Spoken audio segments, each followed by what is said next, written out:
Boa noite, Portugal, França, Paris, o que for. Estamos hoje aqui para a nossa famosa conversa de musicólogos. Chamo para compor a mesa, vou chamar pelo nome, não pelos apelidos, que nós inventamos agora, André Guerra Cota, Alberto Pacheco,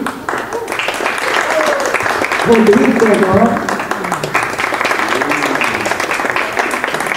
Neto,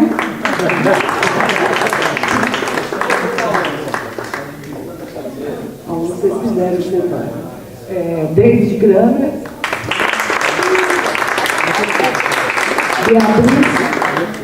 Beatriz Gal Magalhães, Paulo Gu, Edith Apiá, Márcio Castro. Bom, eu ficarei sentada aqui nessa cadeira, né, mais bonita, e nós vamos então dar início à nossa conversa. E nós temos 4 temas para debater hoje. Os convidados que se sentirem à vontade para responder um dos temas, né, ele responde e fala, né, e eu acho que eu vou ter que mudar de lugar, porque eu tenho que passar o microfone. Fico muito longe dos meus convidados aqui. Essa brincadeira aqui, porque eles estão falando que eu sou a Hebe Camargo. Então, eu vou dar início com uma primeira pergunta, certo? Que até aqui está do meu lado, vamos continuar a discussão de ontem, que seria musicologias, políticas e crises. Políticas no sentido lato do termo, ok? Aqueles que gostarem, que quiserem se manifestar, acho que eu vou começar pelo André, que é o que levantou a lebre. Bem, realmente eu levantei essa lebre, mas, na verdade, acho que é um assunto quase que óbvio, né, que é obrigatório, porque todos estamos aí sobre os efeitos dessa crise que talvez há 5 anos atrás fosse inimaginável, né, impensável.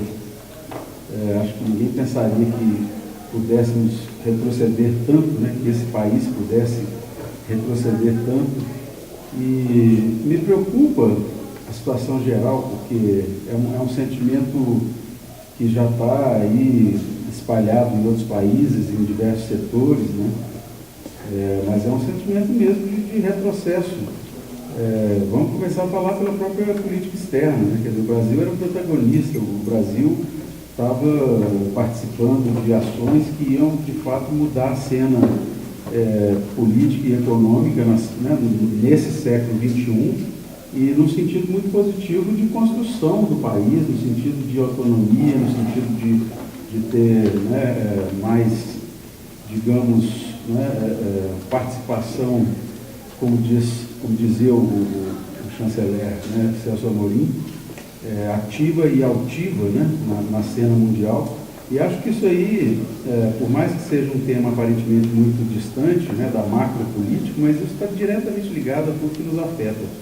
Então, assim, sem também ficar tomando muito aqui a palavra, mas acho que eu ontem já antecipei um pouco disso na minha fala, mas a questão fundamental é que, não só em termos, né, de retrocesso na pesquisa, né, no avanço científico, a gente está vendo aí o desmonte das agências de fomento, e como eu já tinha dito ontem, acho que isso vale a pena frisar para a gente discutir aqui, o que está em risco é a soberania nacional, mas está em risco também a universidade pública, está em risco a pesquisa em artes, né? Está em risco todo o conceito de ciência, que é um conceito lato que tem prevalecido, né, que tem sido observado pelas agências, e essa visão mais conservadora, né, que quer colocar, né, abaixo todo o Estado, e inclusive o Estado de Direito, com certeza leva todos nós, né, por esse rio abaixo aí, né, nesse desmonte, que eu equiparo, né, ao vazamento da barragem, sabe, de Bento Rodrigues, né? Quer dizer, acho que não é à toa que aquilo ali é o efeito de uma privatização da Vale do Rio Doce. Eu que sou mineiro posso falar que a Vale do Rio Doce representou para Minas Gerais, né, em termos de avanço, representou para o Brasil, né, e o que nós vimos foi a venda a preço de banana, né, de uma empresa que não está respondendo nem minimamente pelo dano social e ambiental que causou, né, há 3 anos atrás, 3 anos se não me engano. Né? Quer dizer, agora nós estamos falando de uma outra coisa dessas proporções, né, ou talvez muito maiores proporções, que é o pré-sal, que é simplesmente a maior descoberta, né, de jazida de petróleo feita nesse século. Então não é pouca coisa, existe um jogo de interesses pesadíssimo isso aí, né, com interesses externos sobretudo, mas com agentes internos, infelizmente, né? E eu acho que a academia simplesmente não pode ficar, né, neutra e fingir que não está acontecendo, porque nós seremos umas das vítimas e talvez sintamos os efeitos muito mais dramaticamente do que estamos pensando e talvez muito mais proximamente do que estamos pensando, né?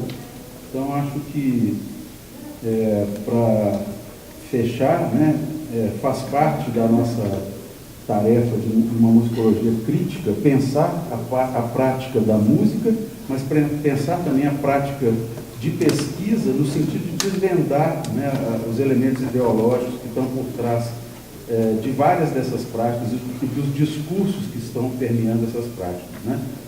Acho que isso tem muito a ver com a discussão levantada no primeiro dia na palestra do professor Marcos Napolitano, né, quando a gente está discutindo identidade nacional, quando a gente está colocando na mesa, né, para pensar aí toda uma formação social que, infelizmente, se construiu em torno da desigualdade e da relação senhorial e sadomasoquista da relação escravagista, da escravidão, né?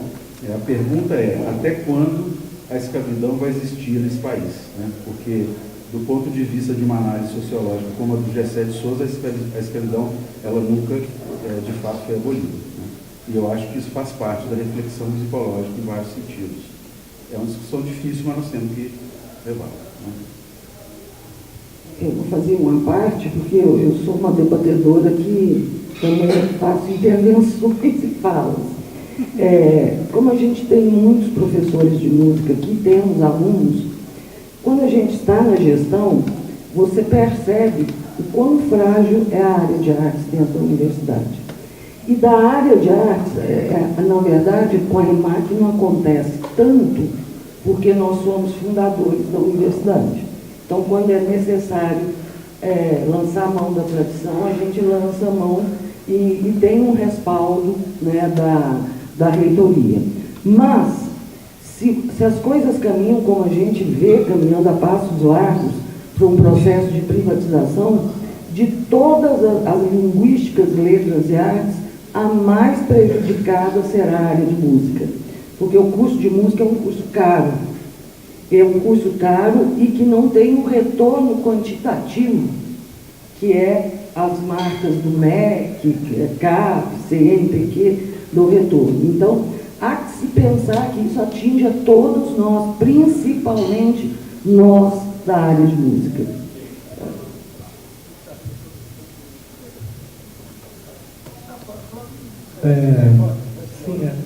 Olha, a coisa muito grave, eu só vou dar um exemplo muito prático ultimamente, que eu sofri, digamos, recentemente, né, como um eco aqui do que como eu fiz ontem, que o André falou.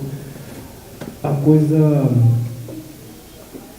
da minha percepção, ficou ainda pior e mais grave depois dessa greve dos caminhoneiros, né, porque já anunciaram que vão cortar mais ainda da educação e da saúde.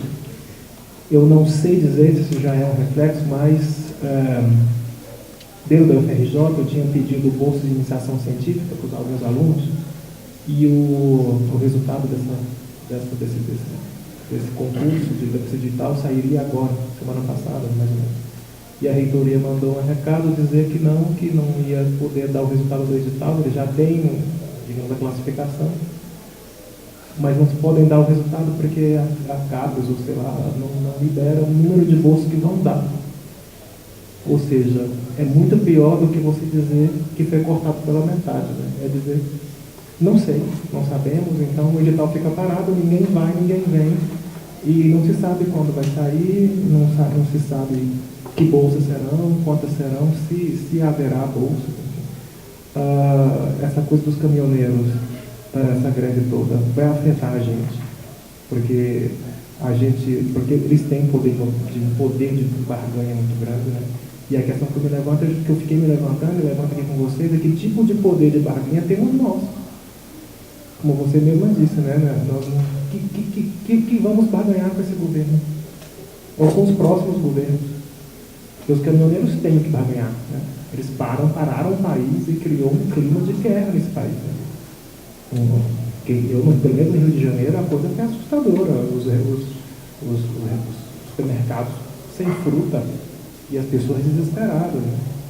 Quer dizer, o que a gente tem que pensar como área mesmo é que tipo de barganha que se pode fazer, que tipo de ação política de fato é efetiva, pode ser feita, não só dentro de um governo digamos, de centro-esquerda, porque a coisa é mais fácil, tem um jogo ideológico mais fácil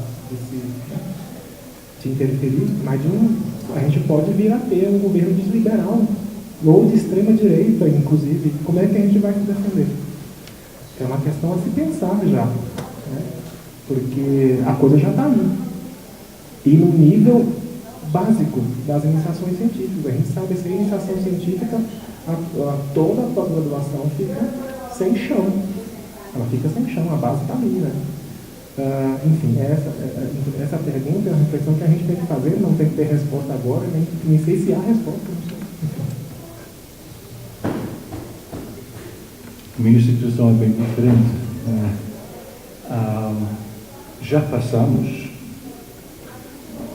por estas coisas e, felizmente, graças à mudança de governo, não vou dizer que as coisas voltaram como eram, que não é o caso.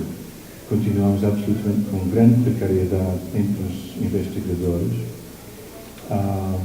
incluindo investigadores que também dão aulas. A situação é muito, muito precária deles, como docentes universitários. E não há uma solução, obviamente, à vista. Parece que este governo está a tentar melhorar a situação em tudo. Mas já passamos por cortes salariais, aumentos de impostos grandes, que eu pessoalmente não recuperei ainda. Estou longe de recuperar. Ainda continuo a receber menos 15% do meu ordenado, apesar de alguns melhoramentos que tenho tido. E esse é a nível pessoal, como a crise nos afeta. Em termos de investigação, vamos ter agora mais outro de avaliação externa. Foi a nossa sorte no CESEM e também no INEC, que é outro centro de investigação na nossa faculdade, relacionado com música. Na última avaliação, que foi só há 3 anos, fomos classificados como excelente. Sendo assim, houve quase ninguém da faculdade que teve excelente. Somos muito bem vistos na faculdade, como área estratégica. Mas, claro, se não se mantiver, a nossa posição na faculdade vai ficar também mais precária. Ou seja, já passamos por algumas coisas, estamos a melhorar em algumas coisas agora. Uma das coisas que eu reparo muito também é, e tenho ouvido as histórias que vêm daqui, tenho estado em Manaus há um mês e vendo a dificuldade que os colegas tiveram de voltar para casa. A Ana Guiomar foi talvez o mais afetada, absolutamente. Quando se vê isso, não é? Fisicamente, uma pessoa é diferente. E os ecos que eu ouço aqui ajudam a perceber qual é a dificuldade e as preocupações muito reais que todos aqui têm. Vai seguir aqui ou acho que não tem muito o que acrescentar do que já foi dito? Este é um dos precários. Mas eu vivo, acho que posso dar o meu depoimento como uma pessoa, sou brasileiro, mas vivo já há 10 anos em Lisboa, estou vinculado à Universidade Nova com a bolsa do Caravelas, mas também eu tenho a minha ligação com o Brasil, eu presto serviço para o Ministério da Cultura aqui, como parecerista, e eu acho que também o que eu posso dar de testemunho, pelo menos essa contribuição que eu faço, que é presto serviço, não sou um contratado, sou funcionário, mas como tem afetado, principalmente nos 2 últimos anos, o número de projetos que foram na área de música, sobre a área de música, que foram apresentados, que foram aprovados, caiu drasticamente.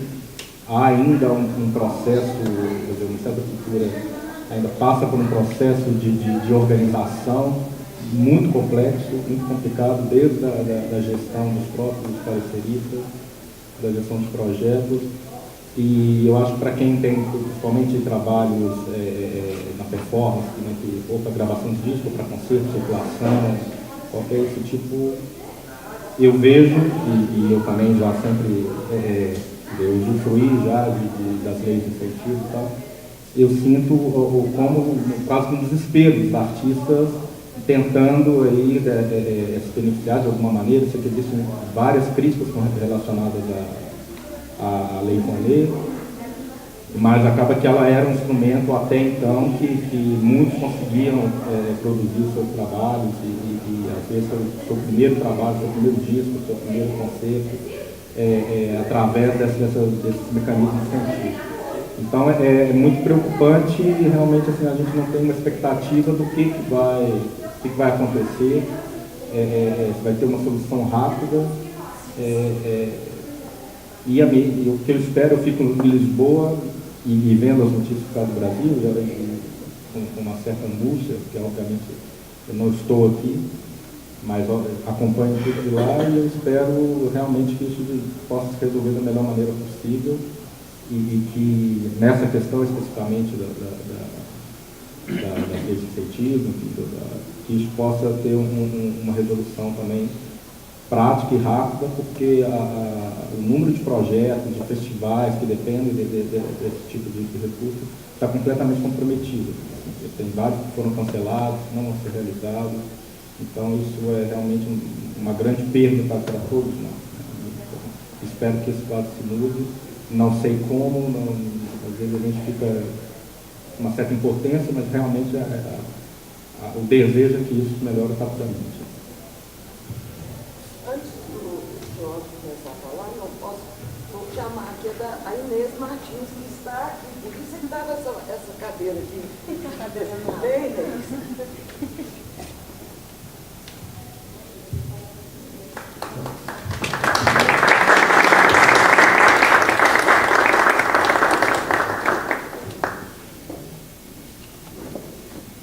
Bem,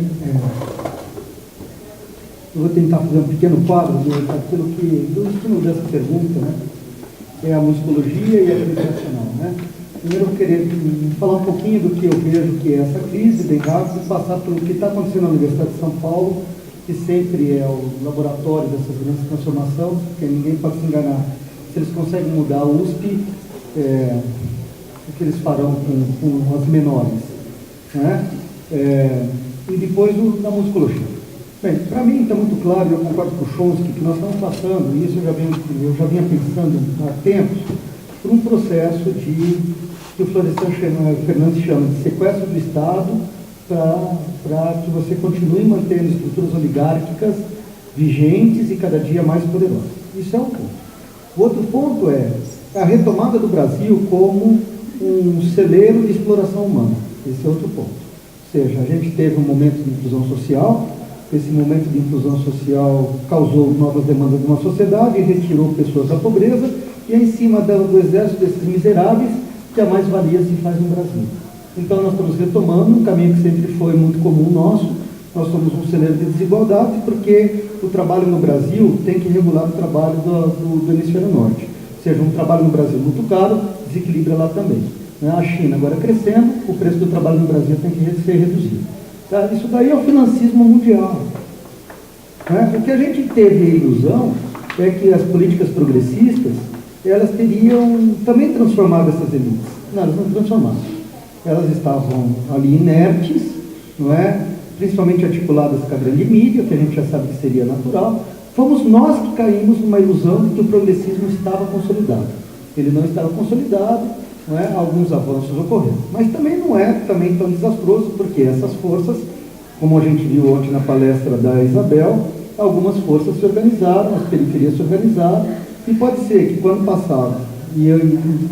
passar esse tipo de transe, alguns tipos de movimentos vão retomar aí um discurso progressista. Eu agora, nesse cenário, não acredito, não é? Nós não temos mais um discurso de esquerda, nós vamos continuar defendendo pressupostos, não é?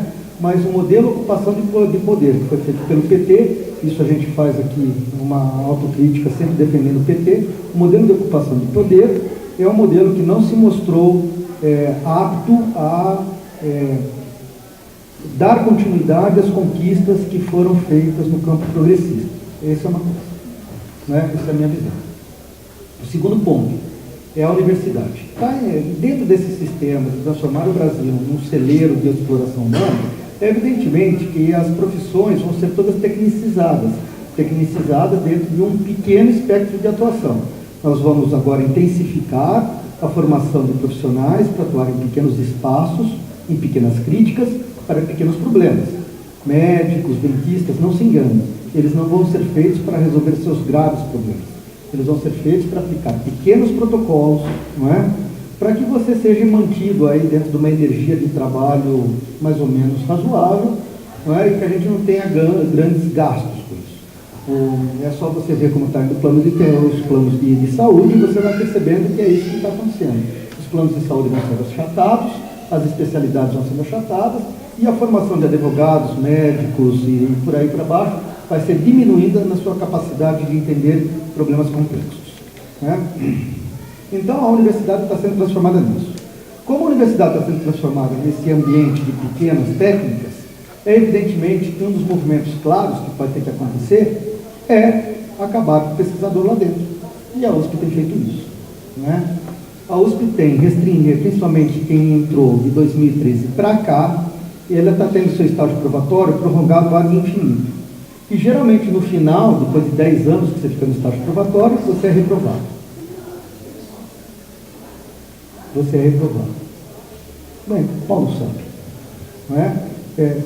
Não, o Paulo sabe que está tendo esse movimento, não é? São inúmeros colegas que estão passando por esse processo, de estágios que são prorrogados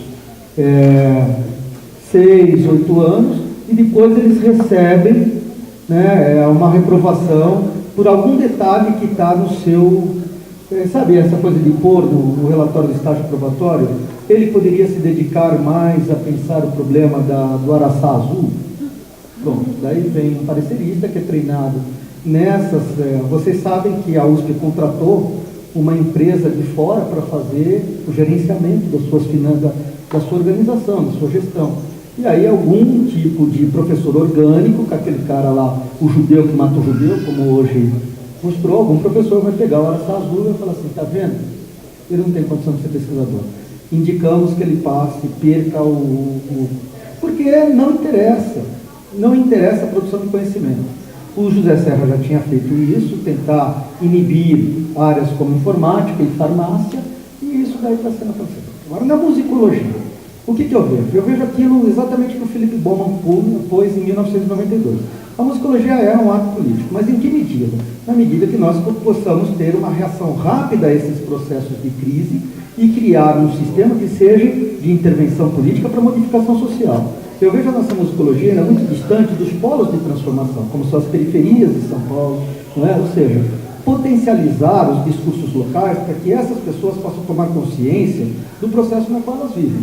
Como que nós vamos fazer isso? Nós podemos continuar nas nossas pesquisas conceituais como nós fazemos, mas alguma coisa da nossa atividade vai ter que ser musicologia profissional, não é? Nós temos que dar jeito, por exemplo, um programa de rádio que traga a produção criativa das periferias. Enfim, nós temos que ativar esses círculos, não é? esses círculos, digamos assim, aonde essas culturas de resistência estão sendo criadas de uma maneira espontânea, potencializar para que elas também se transformem em mecanismos conscientes de defesa da dignidade humana na qual eles produzem. Então, eu acho que sigo aquelas ideias do Philip Bauman de potencializar isso daí, mas também como Philip Bauman, também como Philip Bauman, eu vejo com muita preocupação que a musicologia, e ele aponta naquilo lá, ela ainda está muito preocupada com os grandes monumentos. E ela está preocupada com os grandes monumentos, com os patrimônios, e deve estar sendo preocupada com os patrimônios, ela esquece um pouquinho ou fica numa letargia que outras áreas não têm. Então, eu ainda vejo a nossa musicologia muito isolada dentro da sua tornografia. Bom, nós não ensaiamos, né? Mas eu acho que eu vou... Ô, Daniel. Mas então, primeiro que eu quero só dizer que assim, a gente reage muito mal a essas intempéries políticas. Por quê? Porque a musicologia e a música no Brasil não estão organizadas de uma forma, digamos assim, minimamente com uma identidade única, né? Porque se vocês não sabem, no CNPq a área de conhecimento é letras, linguística e artes, sendo a grande área. A sub-área é artes. E nós somos o quê? Uma especialidade praticamente, né? Com subespecialidades, ou seja, a musicologia aparece na tabela de conhecimento do CNPq como sendo uma subespecialidade, né? E enquanto que, na verdade, quanto mais a gente adentra, né, a questão do conhecimento, a construção de conhecimento em música, a gente se reconhece como uma identidade musicológica, que é a logia da música. Então, não haveria mais o que se pensar, né? E esse é um problema inerente aqui na implantação da musicologia no Brasil, que sempre foi chamada de uma pequena musicologia, ou foi considerada uma musicologia histórica dentro daquele esquema do Adler lá do final do século passado, né? Passado, ela é retropassado, né? Que é antepassado, do século XX. Então, século XIX, né? Que foi quando ele publica e faz aquela sistematização. Isso ainda não foi ultrapassado no país em termos, inclusive, de área de conhecimento. Então, nós temos, assim, uma espécie de antropofagia entre essas especialidades, ou entre essas subespecialidades, que não é nada interessante para a área, para ela poder se fazer representar. Então, essa fragmentação da própria área traz uma desarticulação, porque cada um quer, digamos, salvar o seu pequeno barco, o seu barquete, a sua canoa, né? Vamos dizer, é o judeu que mata o judeu. Então, por isso, e aí, claro, volto sempre a falar, por isso que nós articulamos em 2012 a Associação Brasileira de Musicologia. Até tivemos o André, né, mas vai ser musicologia histórica? Não vai ser musicologia histórica, vai ser de musicologia. Por quê? Estaríamos cedendo a essa divisão do campo de conhecimento numa subespecialidade. E daí a importância de nós fomentarmos, nos congregarmos nessa articulação que não deixa de ser política. É óbvio que é política, toda ação ela é política. E aquele que ignora isso é um tolo, né? Cérebro de casa. Então, nesse sentido, eu ia falar um pouquinho sobre uma ideia justamente de chegar até esse momento de articular junto à sociedade, né? E, morando em Brasília, a gente lembra daquele conceito de cidade-parque de Brasília. E é um conceito onde os edifícios, né, eles brotam de dentro de um parque. E me lembrei, né, eu escrevi aqui umas coisinhas bem mais estruturadas, que é uma coisa que tem refletido ultimamente, inclusive a partir de um objeto de estudo de um orientando meu, que está fazendo guitarras multicordas e trabalhando com luteria, com madeiras brasileiras, né? Então eu comecei a pensar naquela minha praça lá do departamento de música, que é uma tragédia, né? E eu falei, por que nós não fazemos aqui uma praça da música, né? Uma praça dedicada à música, plantando madeiras brasileiras e revigorando esse espaço, que seria um espaço de reflexão, mas também de convivência a partir da música. Porque eu fiquei sempre pensando, por que é que a música, esse nosso discurso, né, tão interessante, etc., que nós todos, né, nos revigoramos com ele o tempo todo, por que nós não conseguimos fazer esse discurso chegar até a base?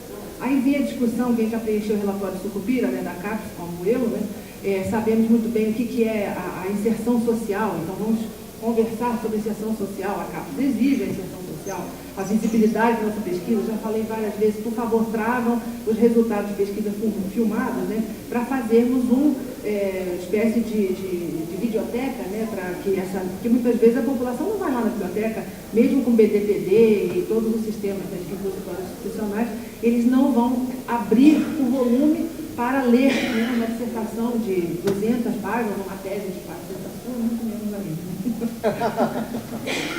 Dos olhos menor, né? apoio. Então, essa forma de chegar à população, eu acho que nós temos que realmente criar novas estratégias com os resultados da pesquisa musicológica. E isso não tem sido alcançado. Começa pela, ao meu ver, né, a fragmentação da área, o que a Ampom representa, não sou contra a Ampom, nem nada disso, mas assim, a forma como ela se articula internamente não me representa. Até pela questão que a Heloísa falou, né, da própria divisão dos nanicos, né, que você disse ontem. Então, ali realmente, música interface vira a festa dos nanicos. E aí a gente tem que lembrar que é outro conceito que eu achei importantíssimo, que é o do próprio Marcos Napolitano, quando ele falou da porosidade da música. Então, realmente, fora do ritual, por que não recuperar essa música na cidade, essa musicidade, talvez, né? essa integração da música nos espaços públicos. E aí a gente pode conversar com mais detalhes. O Bauman também defendia, pois é.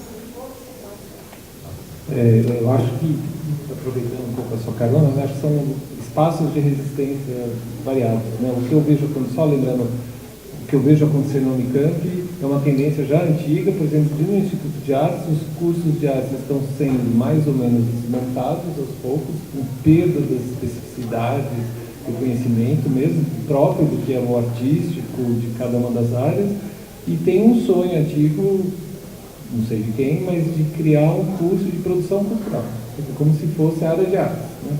Não é outra coisa. Mas é uma tendência que a gente percebe com várias aposentadorias que depois as contratações não acontecem, os professores morrem, infelizmente, mas também as vagas não são devolvidas. E eu vejo isso às vezes, dentro do próprio instituto, na visão de alguns colegas, que, enfim, a área de artes, eles já assumem que a área de artes tem que ser enterrada, que não interessa, porque é caro, como foi falado, porque dessa relação professor-aluno o nosso desempenho é sempre baixo, e apesar de, né, vocês sabem que o curso após em música da Unicamp teve a nota elevada agora, então isso para a reitoria a gente consegue falar, olha, nós conseguimos, né? Não significa que nós estejamos bem, né? Como vocês todos sabem, a crise é generalizada, mas eu acho que mesmo dentro dentro do Instituto, na sala de aula, eu acho que é um espaço de resistência que precisa ser criado e cultivado, porque a tendência é assim, se perder no específico da área, né? Cada vez mais, justamente, sei lá, ou o que o governador antes disse da FAPESP, que gastava-se muito com sociologia. Né? Então, essa ideia de que temos que gastar mais com as ciências, né? Com a vacina, e dentro da própria universidade também, a gente teve uma crise aí de periódicos, de assinatura de periódicos, e numa reunião da comissão de biblioteca, um professor da medicina falou, nós salvamos vidas, então a gente não pode ter os periódicos exportados. E como quem diz, vocês fazem qualquer coisa, não importa. Né? Então, uma visão de cultura, de educação, que é muito complexo, né? E o tempo todo a gente está lutando com isso. Mas eu acho que é mais problemático na área de artes do que nas comunidades, e na música, e enfim, a área de musicologia acho que é muito restrita, né? E acho que a nossa, estou falando de bom, então, nossa atuação e a nossa visibilidade é muito difícil. Então, eu realmente acho que se começar na sala de aula também já é uma ideia.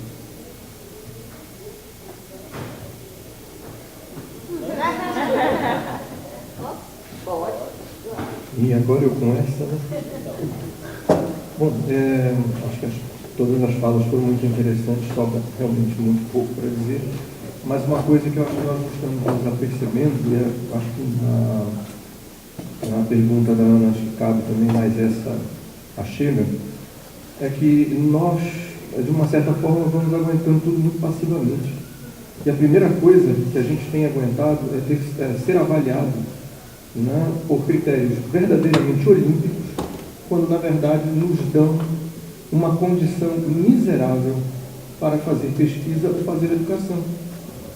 Ou seja, criticam a universidade por um desempenho que não se dá um mínimo de condição para que ela levante esse desempenho.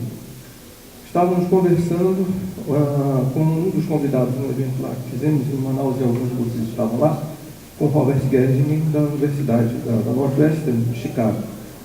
O orçamento que eles têm para pesquisa, só esta universidade, são 4 bilhões de dólares ano. E depois, nós, para sermos avaliados em todos os indicadores nacionais e internacionais, mais de 60% das perguntas diz respeito à pesquisa. Como nós, diante dessa potência, vamos produzir? Nós não vamos produzir. A gente vai estar lutando com força de formiguinha para ver se a gente não é arrastado pela correnteza. A gente faz verdadeiramente um esforço artesanal para estar produzindo pesquisa. Porque nossa política nacional é de varejo. Ela é toda extensivista, voltada para trabalhar só assuntos de graduação. Não que isso não importe, é na graduação que a gente vai levantar todo mundo a uma condição melhor. Mas o problema é que é tratado para que o aluno fique lá, na graduação, que muitas vezes nem termine.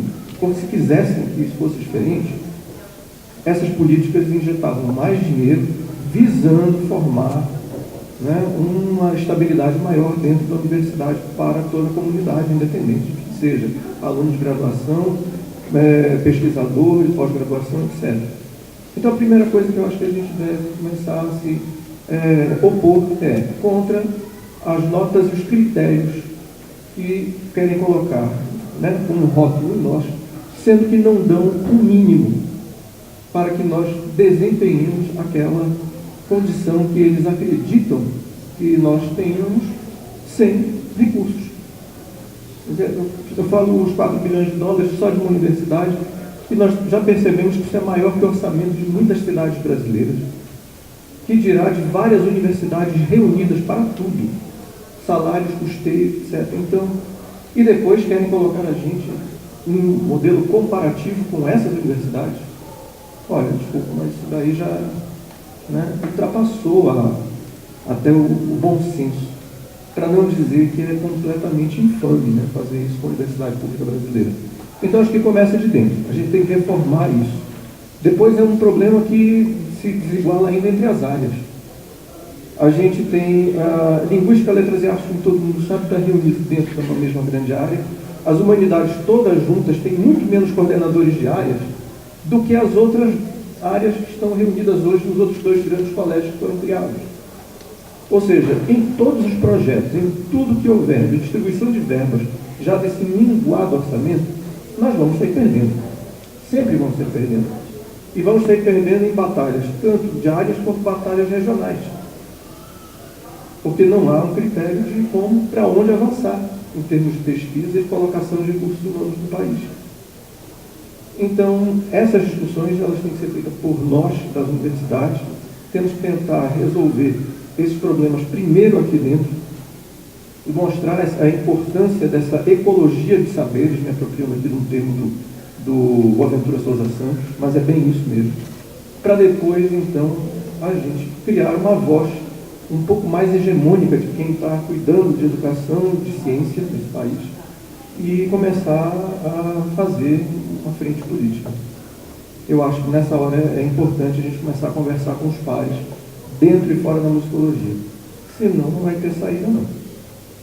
Vão ser uns após os outros sendo expurgados no processo.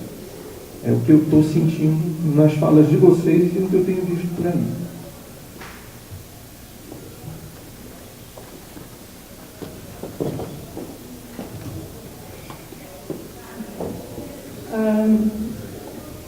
Eu gostaria de compartilhar os mesmos sentimentos aqui. E quando a Ana falou que ela, quando tem os problemas, ela volta à tradição, diz: nós fomos os primeiros a fazer essa universidade, né? Então isso o reitor apoia. Lá na UES não é bem assim não, porque nós somos também fundadores da universidade e realmente nós somos colocados de lado, né? Então não temos essa força. Nós somos vizinhos da reitoria. Então, qualquer coisa você corre lá. E eles passam por lá o dia inteiro.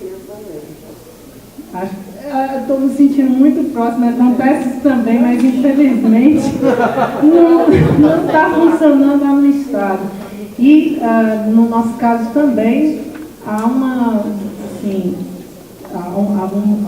anos já que estão querendo de alguma forma mudar a gente passar a ser uma instituição privada, sei lá o que eles estão querendo fazer, e isso está cada vez mais forte, né? Lá o processo, não é só também com a música.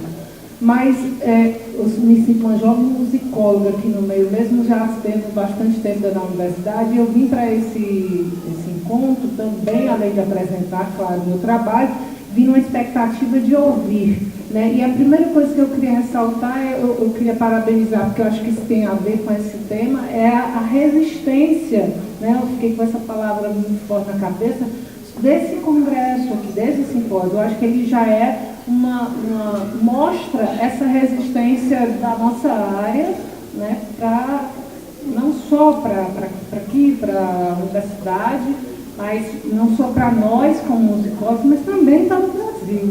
Né? Isso aí eu acho muito importante, porque está congregando essas discussões, esses pensamentos críticos, né? Está fluindo, está fomentando esse pensamento. Isso aí eu acho que é um dos pontos importantes. Né? E eu também faço, pensando que poderia fazer na minha universidade, eu também penso como a Beatriz, né? Que a gente precisa se juntar e tentar buscar essa presença maior do musicólogo, né? Dessa figura que muitas vezes não se entende o que é. Né? Pelo menos eu acho que lá, pensando sobre isso, acho que lá na própria universidade, no meu departamento, acho que não se entende o que é esse musicólogo, mas qual é a função dele. Né? É uma pessoa que parece mais mítica do que real. E muito mais está ali nas leituras, né, do passado, que parece que quer resistir um pouco, mas não tem uma função real. Ou então é uma função apenas de pesquisa e nada mais, totalmente dissociado de uma realidade. Né?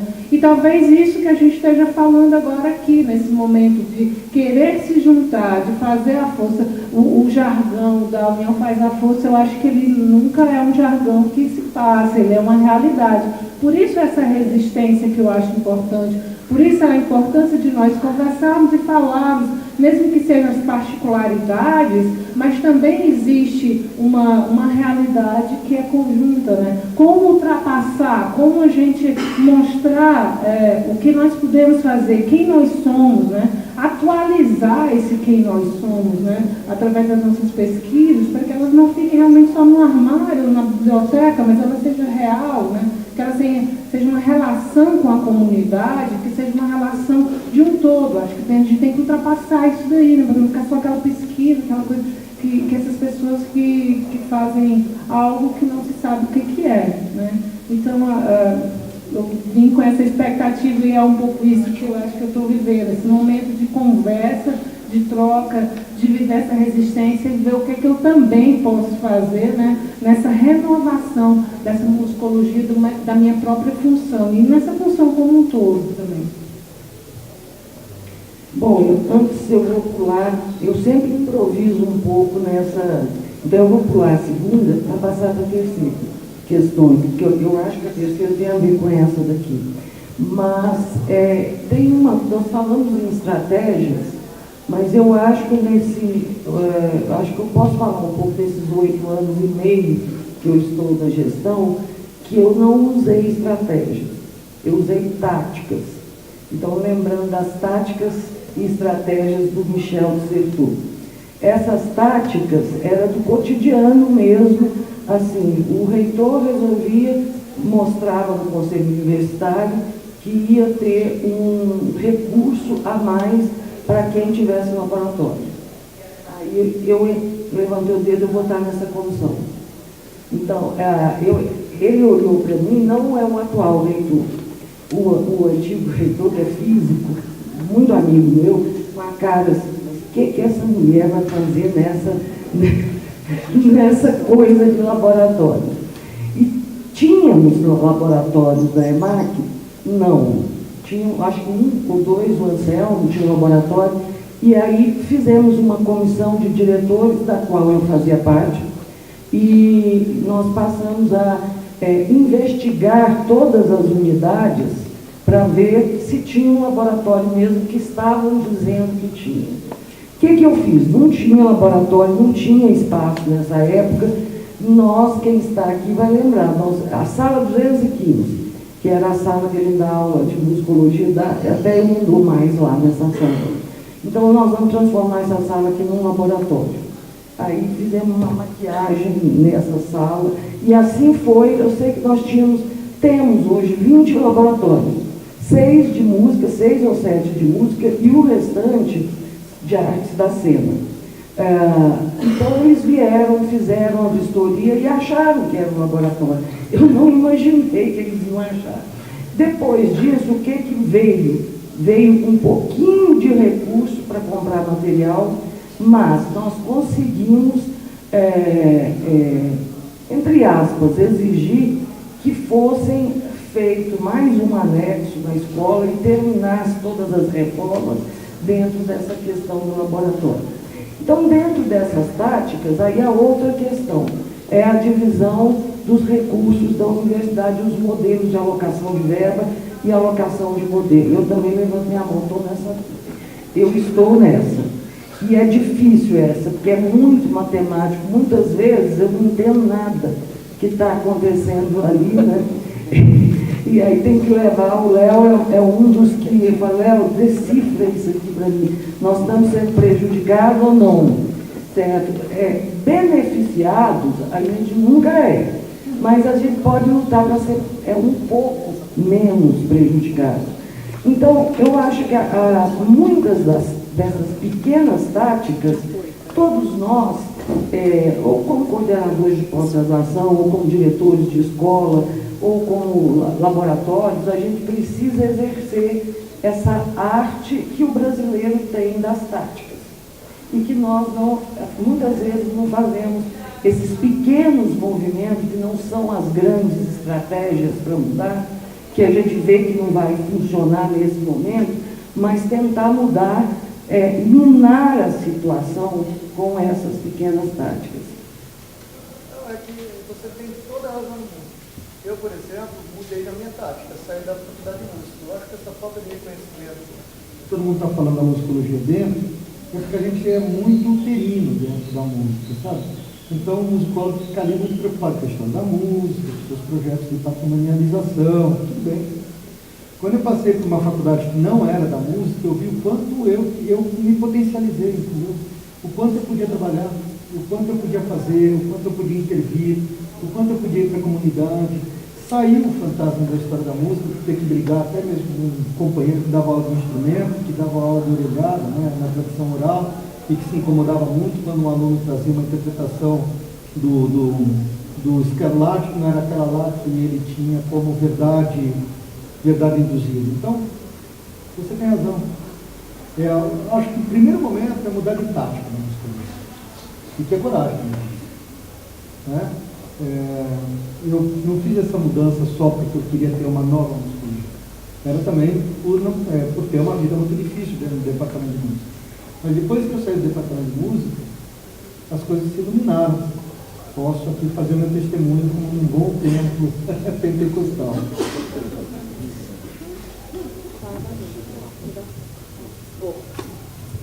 Então eu vou passar para a terceira questão, daquelas que eu enviei, aquela listinha, que eu acho que é uma outra grande tática que nós temos que fazer, que são os intercâmbios entre pesquisadores e grupos de pesquisa. E esse intercâmbio, que aqui nós somos Brasil e Portugal, firmar cada vez mais esse intercâmbio, publicar a gente, para produzir isso e fazer com que as nossas produções elas tenham uma visibilidade maior e um número maior, porque infelizmente a questão é quantitativa. Então não adianta a gente nesse momento querer lutar pelo qualitativo, certo? Então no quantitativo, e o quantitativo somos todos nós, se nós nos unirmos, aqueles que estão aqui por essa musicologia, um fortalecimento, esquecendo os ranços, todas essas coisas, eu acho que a gente consegue. Um pequeno passo, mas depois do pequeno passo vem o segundo, vem o terceiro. Então, lanço intercâmbios entre pesquisadores e grupos de pesquisas, estratégias que eu, aliás, trocaria por táticas, depois do que eu falei, execuíveis e metas claras de uma atividade conjunta. Quem se habilita? Posso começar? Acho que você vai concluir. Eu acho que, bom, tem um Caravelas aí, né, que tem, obviamente, implicações diretas nisso tudo, né? Voltando a duas palavras que foram ditas agora, que eu acho que são importantes, que é a resistência e a tática, né? Eu acho que o Márcio passou por isso recentemente, né? Você aqui também, a gente quando uma das táticas, por exemplo, do Caravelas, quando eu me mudei para o Rio, também em decorrência de uma crise internacional, né? Todo mundo sabe que a coisa ficou tão precária em Portugal, que aquilo me afetou de tal forma que eu voltei ao Brasil. Não estou dizendo que eu não gosto de estar aqui, que a FRJ não seja um trabalho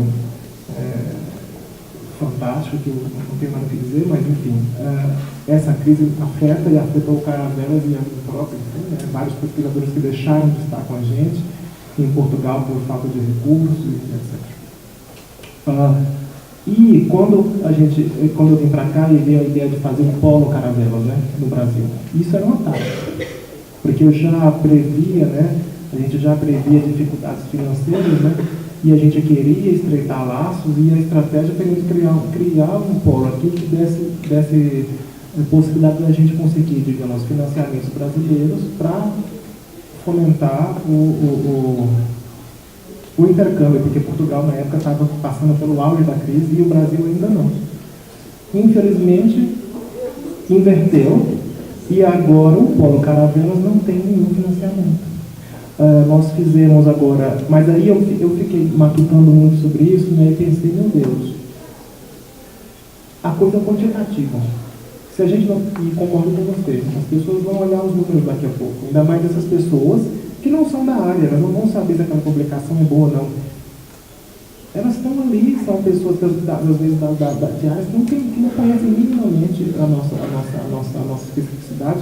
Às vezes basta ver um parecer de um pedido de financiamento que você vê que aquela pessoa não entende minimamente daquilo ali. Eles vão ver números. Eu pensei, daqui, sei lá, se Deus quiser, ou sei lá, nesse 5 anos vai passar essa palhaçada toda, espero que sim, né? Vai voltar o dinheiro e vão dizer assim, o que foi que vocês fizeram? Nada. Então a gente não vai dar dinheiro, não, vocês não fazem nada. E eu pensei, estamos em plena crise. Temos um polo aqui que surgiu, e daqui, se eu ficar esperando dinheiro, daqui 5 anos vai vir dinheiro e vão dizer assim, esse polo não existe. Ele nunca fez nada. Nunca fez nada. E eu falei, não, isso não pode ser. Não pode ser. Porque é isso que vão falar para mim, eu tenho certeza.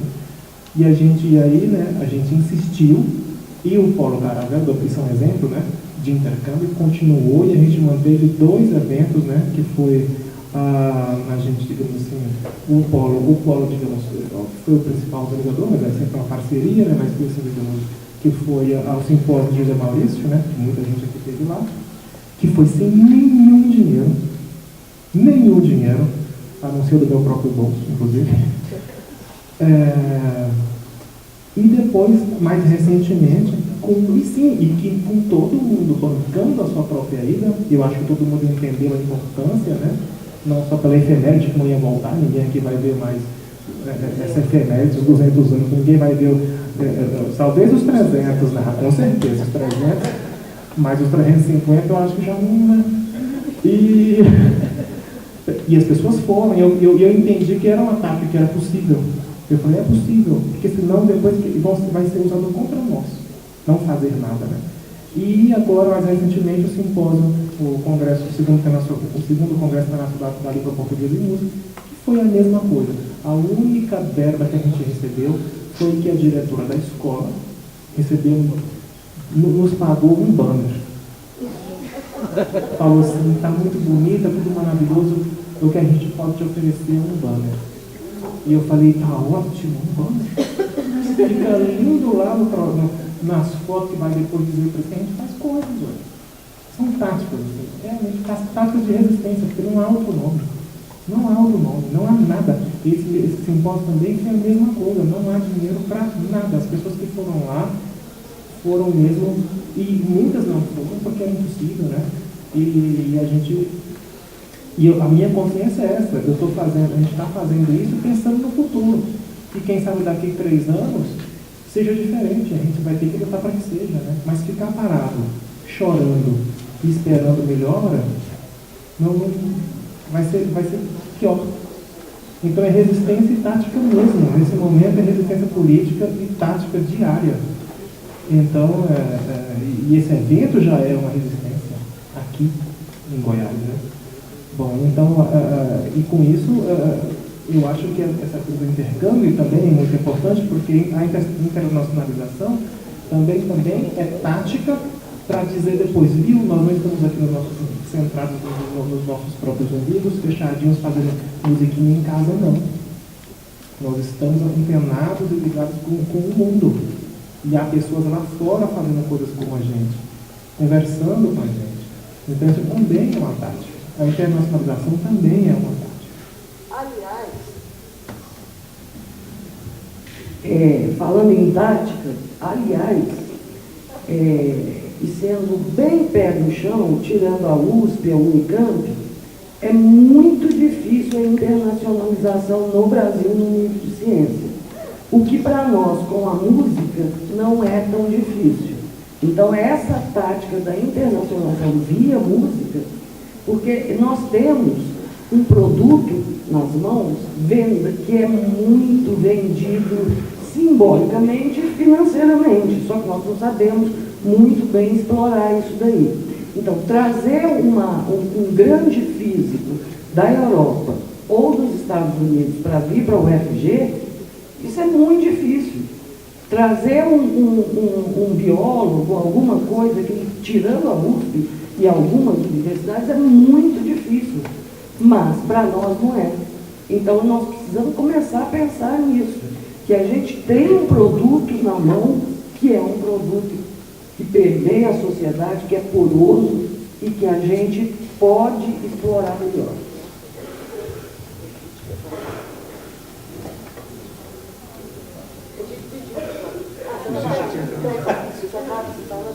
Eu quero começar pedindo a todos que são membros do Caradoc que levantem a mão. Tem que ficar, mano.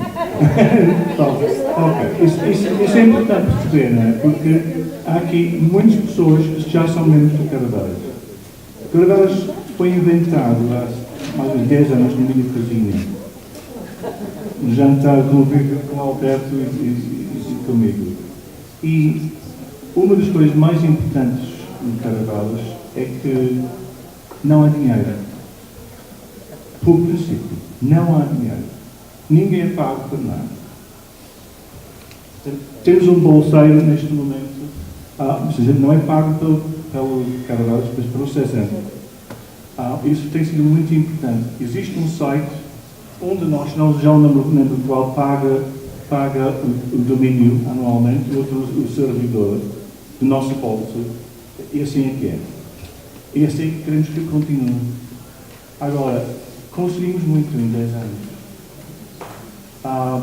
A maneira como é possível fazer eventos com muitas pessoas, muitos membros presentes, ou mesmo que não sejam eventos de Caravelas, como esta. Caravelas também envolvido, obviamente, faz parte da organização. Mas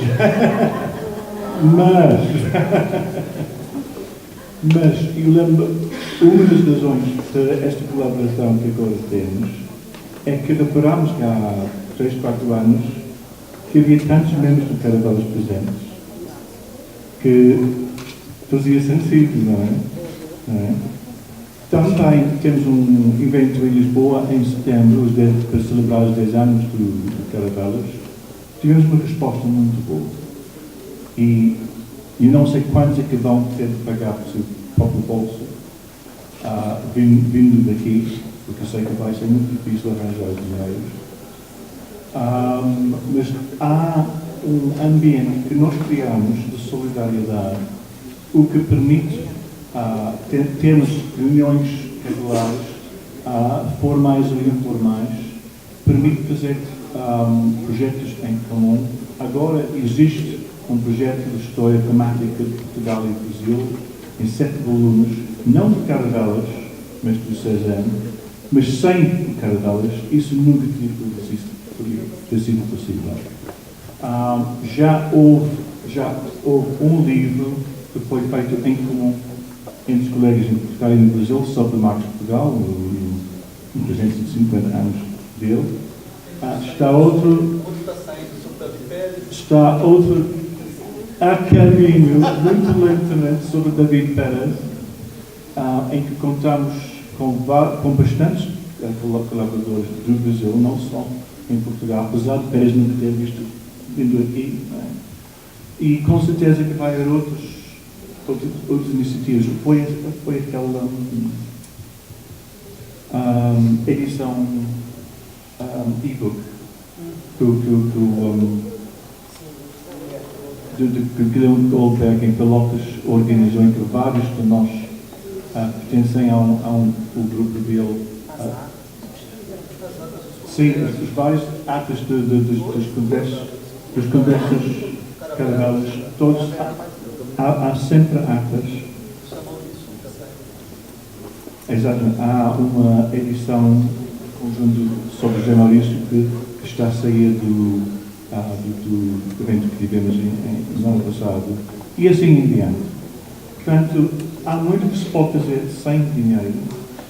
Obviamente, o dinheiro é essencial para algumas coisas, mas há muito que se pode fazer, ainda mais que temos de fazer.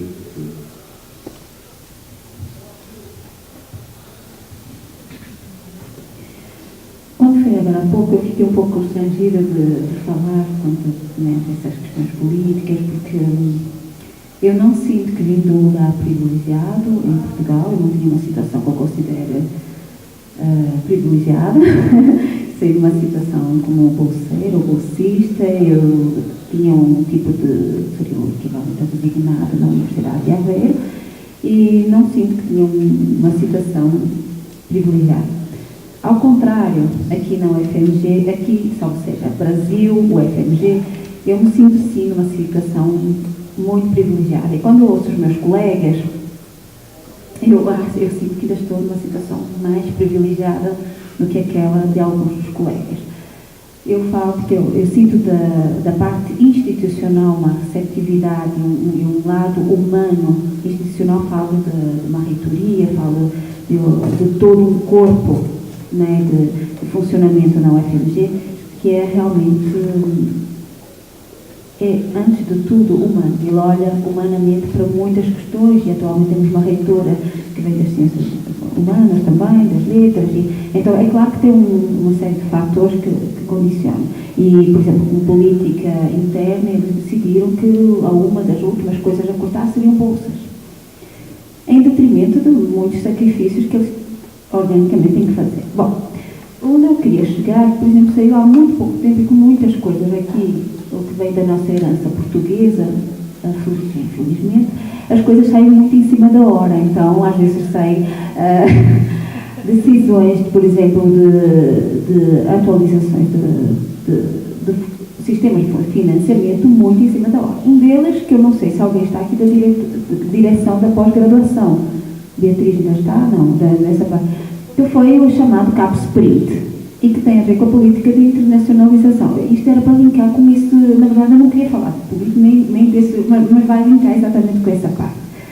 E saiu esse CAP Sprint, e rapidamente, então, a CAP decide isso, automaticamente manda para as instituições todas, reitorias todas a nível nacional, e com um prazo minúsculo, e das quais a nossa reitoria, com uma presença de espírito maravilhosa, porque era em mudança de reitorado ainda por cima, a reitoria faz uma transição acelerada com os novos pró-reitores, com os anteriores, e chamam os coordenadores de pós-graduação, e nós tínhamos que fazer, logicamente, assim, eles fizeram o que eu achei quase um milagre, eles tentaram ver de que forma nós poderíamos responder, enquanto instituição, a um projeto único de internacionalização. E aí chega, então, a nossa pós-graduação em música. Bom, ao chegar à nossa pós-graduação em música, isto já com reuniões, isto foi um nível muito acelerado e que passou por várias instituições, tenham ou não tenhamos conhecimento, vem, por exemplo, aquilo que se era valorizado a nível de internacionalização. Então, uma das coisas são os países para a internacionalização. Portugal não está. Portugal não está, por exemplo. Da América Latina, que eu não me perdoa porque a minha memória, nesse caso, não vai ser perspicaz, estava a Argentina, eu acho que era o México e o Chile. Da Europa, tinha a França, porque não puderam tirar, tinha a Inglaterra, mas depois tinha outros países, a Finlândia, outros, a Suécia, mas realmente eles criaram um plano estratégico de internacionalização que vai, é claro que está condicionado a muitas áreas exatas, mas que, por exemplo, não valoriza aquilo que eles começam a chamar um conhecimento endógeno, né, que é, por exemplo, Portugal passa a entrar nesse circuito. Não conta, porque é a mesma língua, não conta como internacionalização, perfeito. Desculpa se parece que estou aqui a dar um balde de água fria, mas tem várias questões que têm que ser pensadas também na nossa área, porque vai nos afetar, se não tivermos conhecimento, vai afetar muito rapidamente. E o que realmente chega a ser valorizado é de que forma nós conseguimos estabelecer contactos com outras parceiras, além de... Então, é claro que nós colocamos, por exemplo, a Nova de Lisboa, é claro que coloquei por causa do núcleo Caravelas, não tem como. Mas ela tem que vir no campo outros, sendo que outros nunca poderiam ultrapassar uns 30%. E tem que ter um número mínimo de... onde é que eu quero chegar? Ao segundo ponto, que é o intercâmbio entre pesquisadores. Porque, no fundo, é óbvio que é muito fácil fazer uma relação com outros centros. Dizer, eu vou nesse centro, eu toco, eu venho cá e dá um curso e masterclass e nós organizamos eventos. Mas o que é pretendido mesmo não é só isso. É realmente haver uma eficácia de trocas e de parcerias. É na pesquisa, dentro da pesquisa. Não temos nem cultura de publicar juntos. Nós fazemos no máximo a cultura de publicar juntos se estivermos com o colega ao lado. Mas não é isso. É pensar as coisas a um nível que dizemos, olha, o nosso grupo vai produzir algo realmente, vai discutir algo e vai estar numa linha de frente. Mas ainda temos muita produção que é unicamente com bibliografia brasileira. E que se a gente pega a bibliografia do estrangeiro, ela é esporádica, porque foi traduzida, porque felizmente nós até lemos, mas o nosso colega não vai ler, não vai ter acesso a essa bibliografia, logo só vai ter acesso àquilo que eu interpretei dessa bibliografia e passa a haver uma série de lacunas que tem a ver com a formação, que realmente talvez a gente tenha que pensar isso mais seriamente para chegar a esse tal nível que dizemos, olha, nós temos direito, mas nós também temos qualidade para estar nesse nível. Era isso, basicamente.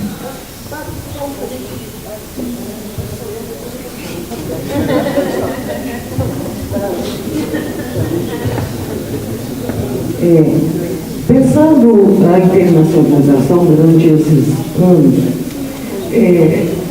não sei se pelo lugar geográfico, que é a UFG, que é a Escola de Música, nós temos muito evento com muita gente do exterior. Quando eu comecei a elaborar esse evento, eu comecei a pensar nele de uma maneira diferente, por exemplo, que é o Festival de Música, que traz gente da Polônia, traz gente da Espanha, traz gente da Inglaterra, dos Estados Unidos, de todos os lugares. Eu pensei de uma maneira que não era só trazer as pessoas, era que a gente criasse um ambiente de troca. Porque não adianta eu trazer, internacionalização não é um estrangeiro vir para cá. Internacionalização é, de repente, eu poder ter nas comunicações o estrangeiro participando, seja ele com videoconferência, porque às vezes É difícil? Está difícil para todo mundo ali. Ou a gente poder também, nos lugares, estabelecer como videoconferência. O idioma, eu acho que hoje ele não é um problema. Nas novas tecnologias e em tudo que vem acontecendo, daqui a 10 anos não será mais. Não será mais porque aquele nosso amado e querido celular que eu estou sofrendo demais, porque o meu não carrega de jeito nenhum, por isso que eu ando com ele para baixo, para cima com o computador. Ele vai começar a nos dar aquela ficção do Star Trek, de se poder traduzir simultaneamente, escolhe e traduz. Há que se ter também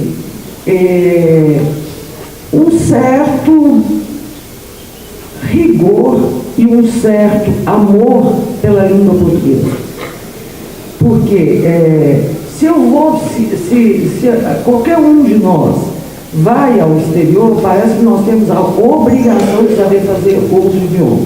Por que os outros países não aprendem português? Só nós, os falantes portugueses, temos a obrigação de falar outro idioma.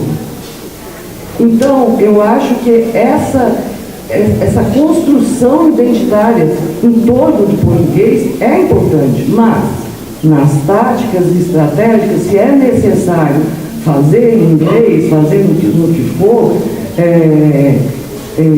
que a gente faça, mas sem nunca deixar de valorizar o nosso idioma. Então, se eu vou para algum lugar, por que eu não posso falar em português e alguém fazer uma tradução simultânea, como algumas vezes já fizemos na ENAC, né, Eduardo? Do inglês para o português, na tradução instantânea. É mais caro? Mas é possível. E é possível para as pessoas. Então, eu vejo muitos alunos aqui da graduação, e isso é no Brasil inteiro, que eles não têm a oportunidade, a grande oportunidade de fazer um segundo idioma. Então você corta pela raiz a possibilidade dessas pessoas de dar esse salto, porque falar um outro idioma é um salto cognitivo muito bom, certo? Mas isso não pode nos atrapalhar de maneira nenhuma. Então, e aí só terminando aqui. Então eu trago o David, fiz a parceria, forcei ele a fazer essa parceria aqui. E não é só o David, tem outros, né? Cadê a querida? Que agora nós temos uma parceria de laboratório para laboratório, com laboratório com a Lab.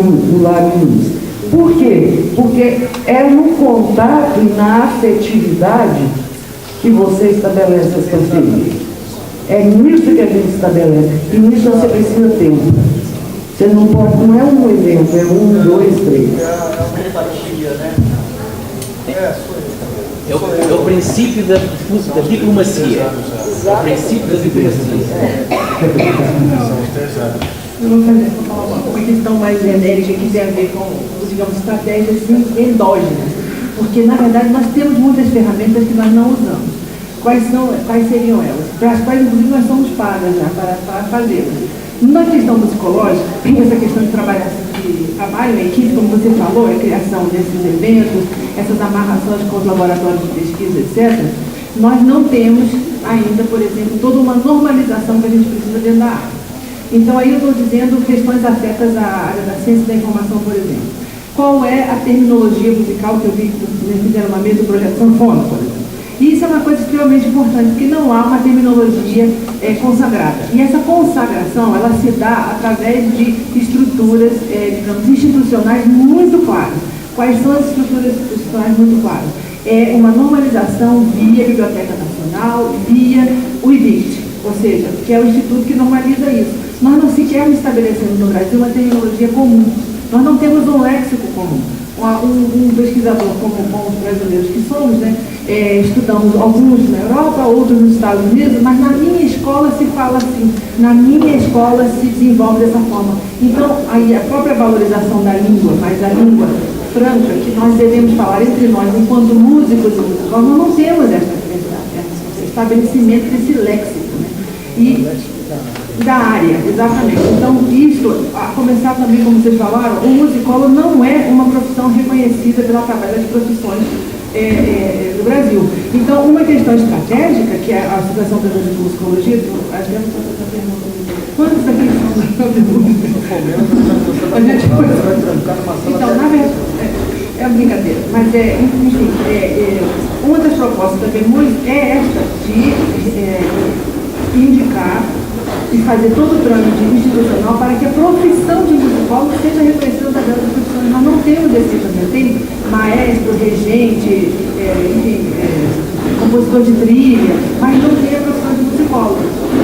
Só corrigindo, eu acho que está na tabela de ocupação já até bastante tempo. Por exemplo,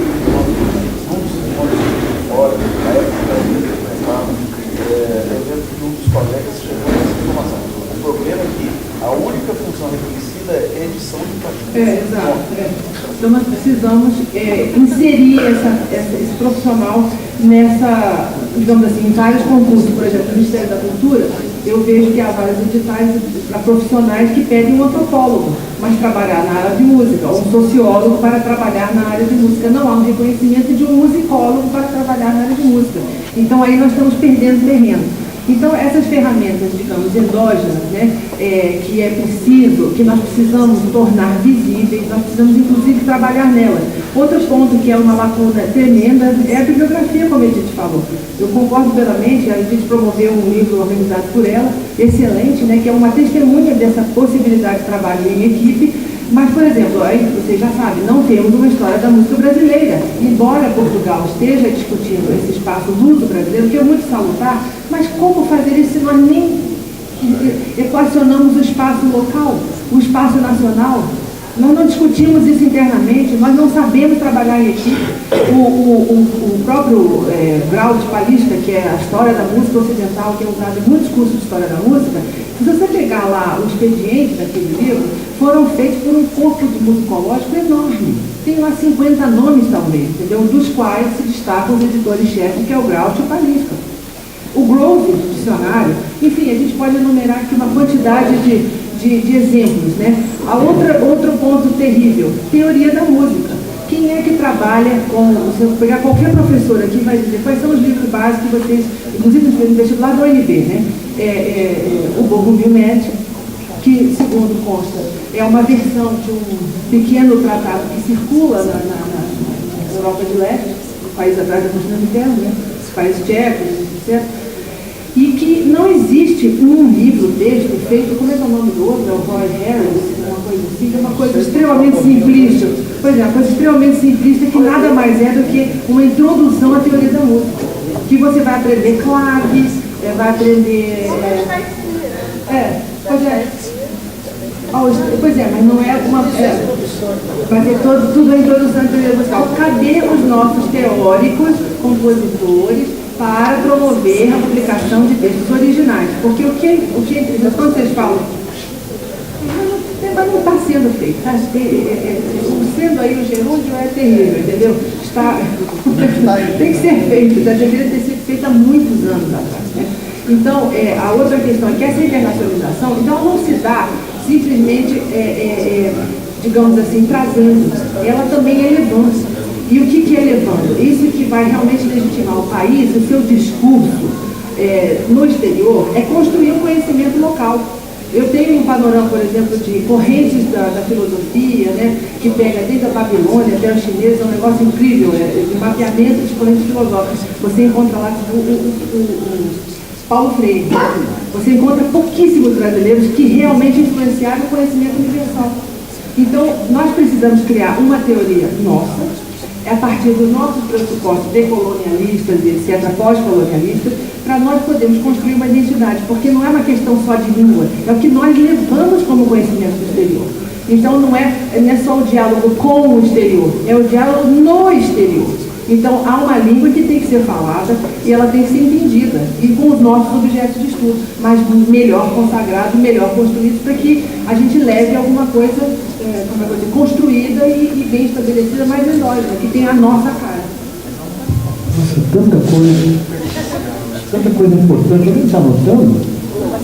Pois é, mas era bom mesmo a gente fazer depois uma decupagem disso, né?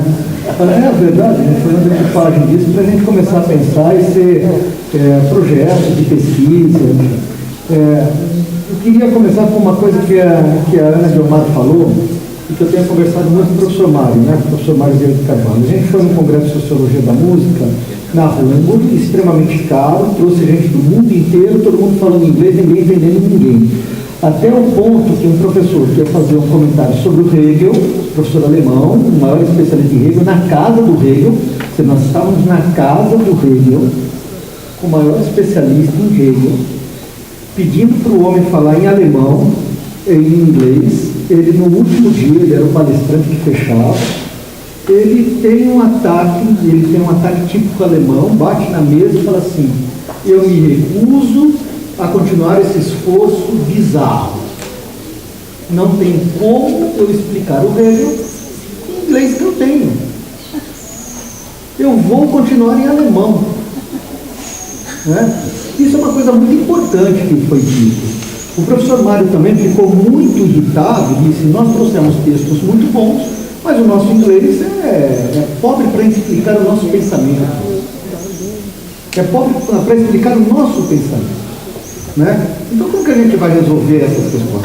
No fortalecimento das nossas áreas, para que elas possam fazer aí um filtro de realmente de pesquisadores que vão se aprofundando nessas coisas, e a partir daí fazer as pontes que são necessárias fazer com esse mundo estabilizado, o anglófono, e não tem problema que essa seja a língua franca, não é? Mas a gente vai muito no varejo para esses congressos, vamos muito despreparados para eles, exigem de nós um tipo de raciocínio, principalmente nas perguntas, a gente vê isso em toque, não é? Na qual a gente não tem o reflexo para ser respondido se a gente não tem essa língua, tá? Não é que a gente tem que negar isso, mas a gente tem que fortalecer as nossas áreas, é essa coisa que a gente já está fazendo. O Caravelas faz muito bem, parece que a gente não está organizado, né? Mas a gente tem uma mania, nós, lusófonos, né? Ou nós, luso-brasileiros, a gente tem uma mania de ver o sol e chorar, cantar um fado, ou nós criticarmos, ou seja, uma maneira de nos despreciarmos. Mas se a gente vê, como o David falou, nós temos um livro sobre o Marcos Portugal, temos um encaminhado sobre o Zé Maurício, temos um encaminhado sobre o David Pérez, temos laboratórios todos que estão articulados, e mais que isso, depois de 20 anos da primeira iniciativa do Rui Vieira Neri, nós temos uma mesa que senta aqui e senta, e a gente conversa. A gente tem projetos diferentes, temos visões diferentes, mas essa é a vida, ter posturas diferentes, isso é natural. Nós já criamos certas empatias, é natural que sejam empatias. O domínio, o império mundi, o domínio mundi, é um tipo de perspectiva que tem que passar, e ela está passando de uma determinada maneira, não é? Apesar das diferenças. Nós temos que aprender, eu acho, assim, as opiniões são as opiniões, os relacionamentos pessoais são outros, mas também tem uma parte de empatia que vem de projetos, vem de simpatia, que tem que ser respeitada nessa Constituição. Então isso eu acho que já está sendo encaminhado. Nós temos pontos de contato, nós temos pessoas que trabalham nas mesmas áreas, que contribuem, que podem ser lidas, às vezes tem conflito. Esse é o caminho mesmo. Tá? Mas ela quer que eu leia aqui uma oração de São Francisco para acabar com pulgas e fazer música cantar final. Eu vou passar no Marcos para encerrar essa rodada. Não, professor, eu estou abrindo. Não, só para responder ao André, é que eu estou abrindo aqui a lista de profissões regulamentadas, tem músico, não tem musicólogo, tem museólogo. Nem lembro.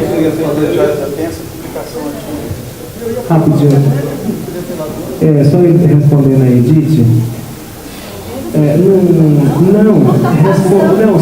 Respondendo a constatação da Edith, da questão do intercâmbio internacional, eu não sabia disso, mas eu imaginava, né? Oi, Edith, não é um balde de água fria, porque na verdade eu acho que quem trabalha na área de música, a gente percebe que as formas de avaliação da carta dos grandes agências de pesquisa, elas estão calcadas em cima de realidade das ciências puras. Então esse tipo de atividade, esse tipo de visão que você mostrou aí, é muito bom para a física, não sei o que lá. A nossa realidade é outra, quer dizer, como é que a gente vai fazer? É muito mais, nesse momento pelo menos, do desenvolvimento da musicologia, uma relação com Portugal é fundamental. É fundamental. E de Portugal com o Brasil.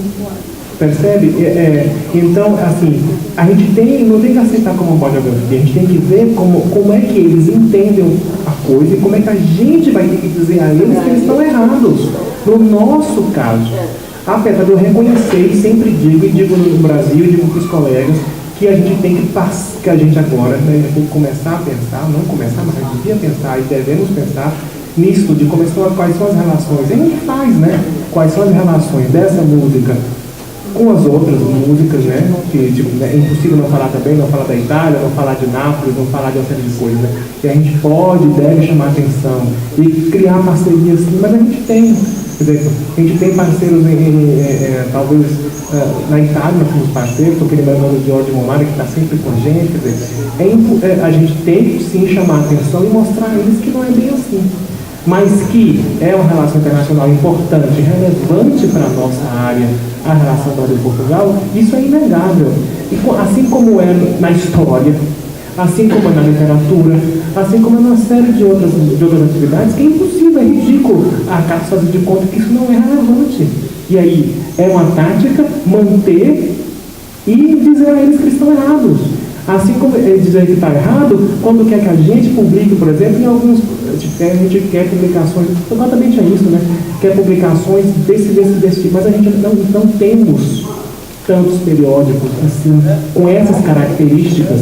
Então, como é que nós vamos ser avaliados se não existe esse tipo de produção? Ou a mesma coisa, como é que a gente vai quantificar a produção artística que está sendo resolvido, que já tem, né, resolvido, mas que já andou muito, que faz parte da atividade de muita gente, que tem aquela outra questão, né, da performance, da pesquisa musicológica em performance. Porque, voltando aqui, isso nosso colega ali, o português aqui, para mim, eu também entendo musicologia de uma forma do estudo, da reflexão sobre música, essa reflexão sobre a performance. Isso a CAPES não via, porque a gente não disse a eles. Até que fomos dizendo, e hoje em dia já tem lá o lugarzinho de colocar, né? Em Portugal foi a mesma coisa, não havia um lugarzinho. Percebe? A gente não pode levar isso como uma audiografia. A gente tem que entender que e não é por maldade deles, eu sou físico, eu sou formado em física. E para eles não sabem. Não é que eles estão querendo destruir a nossa vida, né? Eles não sabem mesmo. Quem sabe é a gente tem que dizer, olha, tem que contabilizar isso assim. Portugal é uma relação internacional fundamental na nossa área, é fundamental. Não precisa dizer isso mais, né? Todo mundo sabe. Quer dizer, então, é só assim, não tem que desanimar, não. A gente tem que responder à altura à questão. Eu fico, desculpa se eu inflamo um pouco, mas Posso?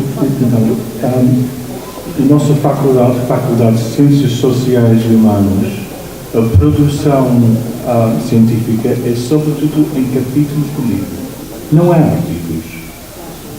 Porque muitas vezes são livros que saem de congressos ou são coisas temáticas em que tem que ser vários contributos de várias pessoas. E assim é que nós funcionamos mais do que qualquer outro tipo de produção. Em segundo lugar, felizmente, e não sei se é por influência do Brasil, finalmente, em Portugal, a produção artística está incluída na avaliação dos centros. Mas isso só é há 3 anos. Isso foi muito importante para nós, que eu podem imaginar. Rapidinho, minha intervenção. Eu vejo 2 problemas que a gente tem na nossa área. Um problema é um desafio. Nossa divulgação da nossa atividade, da nossa produção é ridícula. A gente fica ainda muito preso achando que divulgação são os conceitos que nós fazemos. Não são.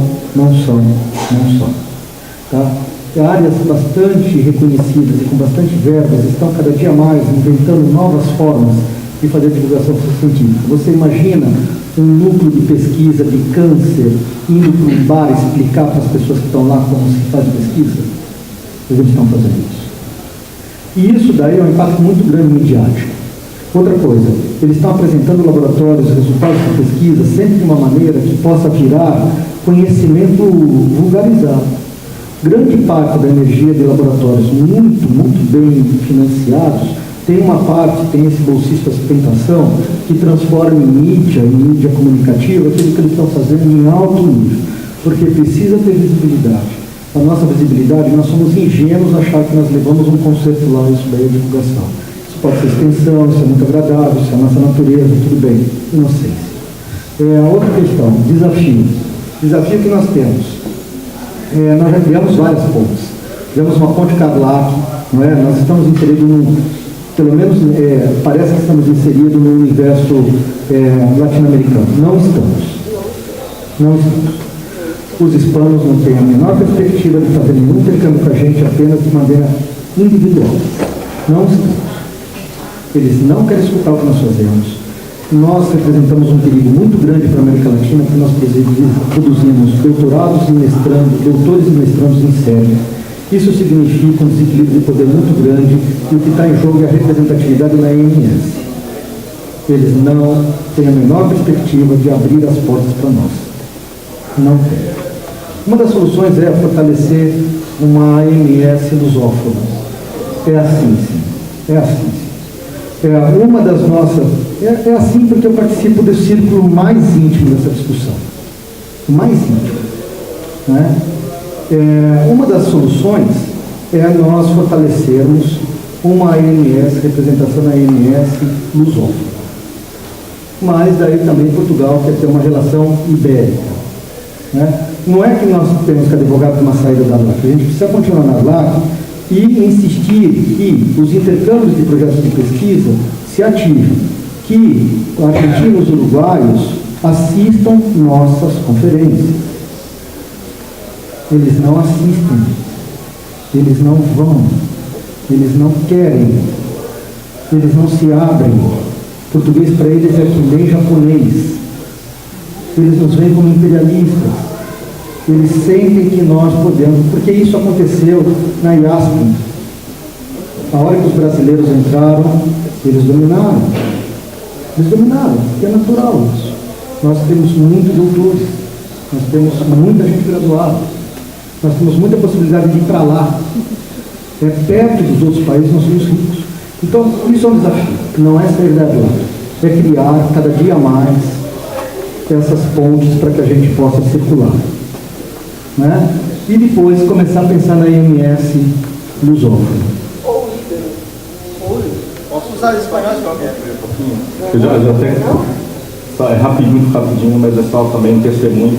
Já até comentei isso com o Diogo, mas está dentro do tema que é o Encontro Ibero-Americano de Jovens Musicólogos, que eu tive na organização. Nós realizamos 3 eventos.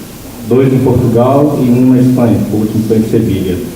E o encontro ibero-americano era dedicado exclusivamente para jovens musicólogos, então a ideia era realmente trazer os alunos de graduação, porque a gente percebia que muitos tinham, às vezes iam nos congressos, mas não apresentavam comunicação, era uma coisa muito mais...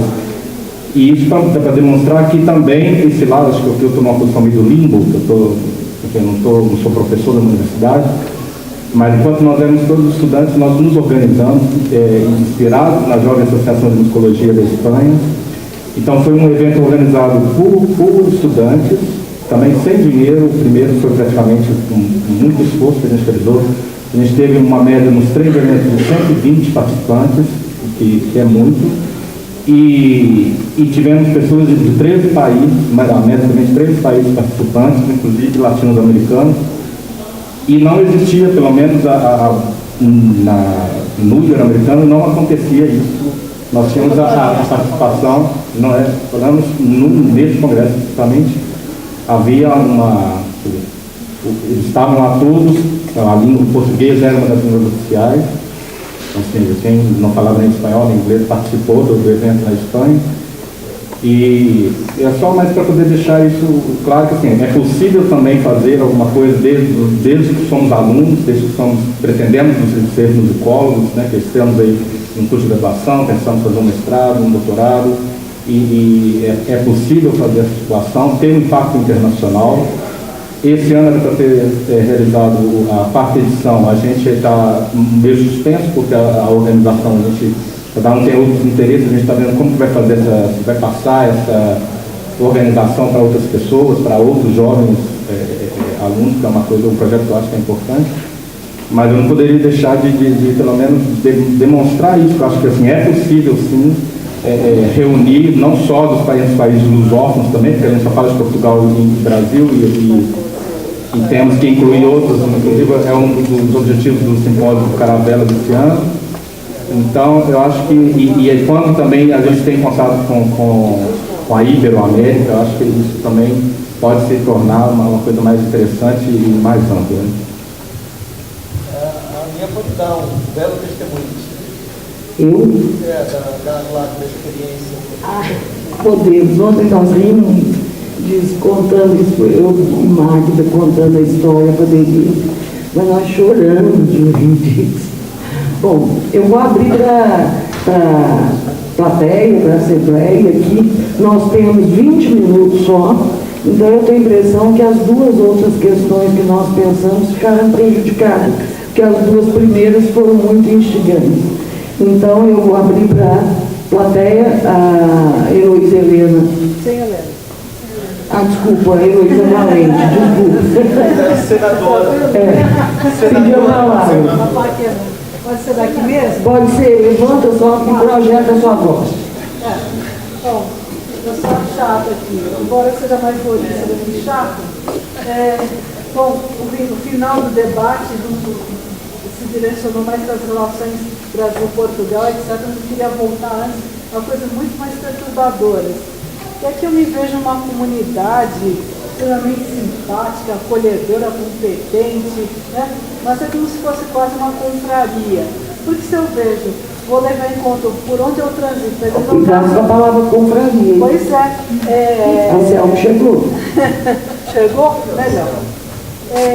Então, a gente leva em consideração, primeiro, quem pode levar o título de musicólogo? Eu estava até brincando, eu posso.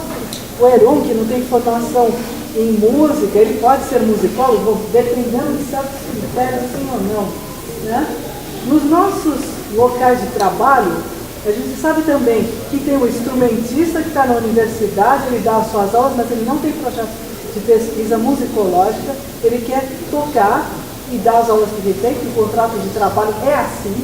Tem o pessoal da educação, enfim, dentro das unidades onde tem curso de música, existe essa estratificação e o convívio às vezes é belicoso até.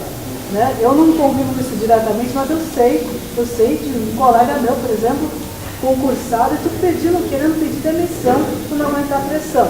E isso numa mesma universidade, no mesmo departamento, no mesmo programa, onde tem músicos e musicólogos em minoria, estão sendo a minoria.